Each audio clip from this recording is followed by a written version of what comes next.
La réserve de biosphère transfrontalière des Vosges du Nord-Pfalzerwald constitue la plus vaste étendue forestière d'Europe occidentale. Elle unit deux réserves de biosphère nationale, celle du Palatinat en Allemagne et celle des Vosges du Nord en France. Des deux côtés de la frontière, on a les mêmes objectifs. On veut connecter les habitats, on veut connecter les gens et on veut échanger des idées pour améliorer notre réserve biosphère pour l'homme et pour la nature. 75% de la réserve est occupée par la forêt, avec trois essences naturelles dominant le paysage. Le hêtre, le chêne et le pin sylvestre. Le reste du territoire est constitué de terres agricoles dominées par les prairies et comprend un vaste réseau hydrographique dont d'importants cours d'eau transfrontaliers.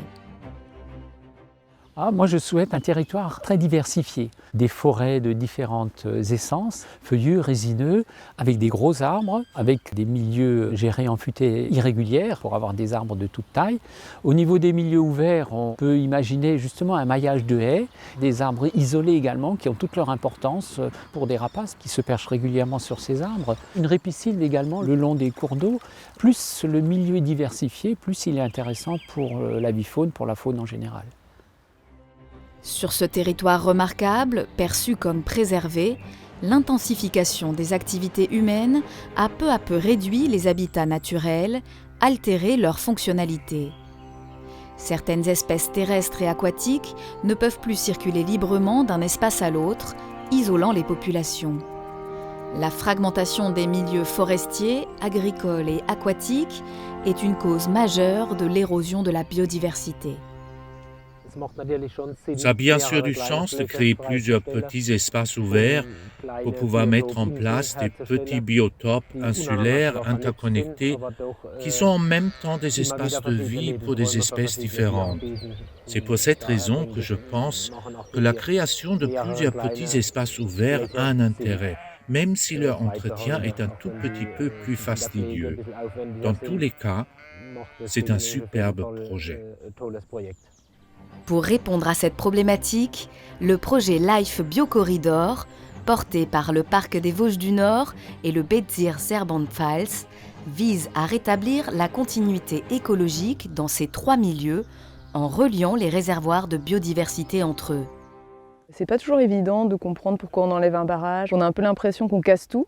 Alors c'est pour restaurer une fonctionnalité, c'est pour lever des verrous que l'homme a posés sur les rivières, mais bon, c'est important de l'expliquer pour que ce soit partagé avec la population. Et finalement, les projets scolaires, ça a aussi cet objectif-là, c'est d'expliquer un peu le patrimoine naturel qui vit à deux pas de chez nous et que finalement, on a tous une responsabilité et que petit à petit, on peut aussi faire des choses positives et que ce soit compris et partagé pour qu'aussi les enfants deviennent des ambassadeurs de la préservation de la nature quotidienne en fait. C'est l'importance de ces projets qui s'inscrivent dans le temps et c'est vrai que le fait qu'on se voit plusieurs fois dans l'année avec les enfants, ça permet de créer une confiance qui est propice à l'échange, à la compréhension de la nature qui nous entoure et des actions qui sont menées pour qu'elle se porte un peu mieux.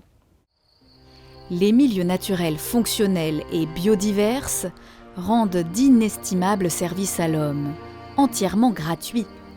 Pollinisation des cultures, approvisionnement en bois, en fruits et en eau, régulation du cycle de l'eau, stockage du carbone, protection des sols, lieu de loisirs et source de bien-être, des bienfaits précieux à préserver dans le temps.